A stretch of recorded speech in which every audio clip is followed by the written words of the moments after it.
Kjo port në hyrje të banesës së Isufatëve në Libohov të Gjirokastrës, e ndërtuar 309 vjet më parë, është drejtmarrjes së statusit monument kulture. Objekti sipas specialistëve mbart vlera të veçanta historike e arkeologjike. Porta me 7 basorelieve në harkun e saj dhe 2 në sipërfaqet anësore është ndërtuar e gjitha në gur të zi, edhe pse ka humbur disa element të dikurshëm, siç janë kolonat dhe një çati rreth 24 metra katror. Në të janë të qarta të gjitha figurat e gdhendura, nga shqiponja te kali fluturues, skena e pagëzimit si dhe riti i kurbanit. Ne kemi përgatitur dosjen e plot të kësaj porte, ka mbi 9 bazorelieve. Një nga kryesorët është Fermani, leja ndërtimit e marrë nga porta e lartë.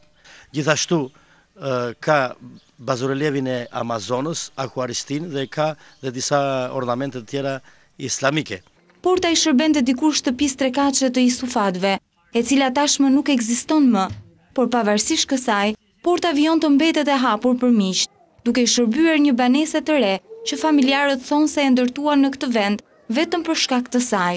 Ky objekt mësohet se kishte tërhequr edhe vëmendjen e Müfit Bey Libohovës kur nisi ndërtimin e sarajeve, por Isufatët nuk pranuan t'ia shisnin.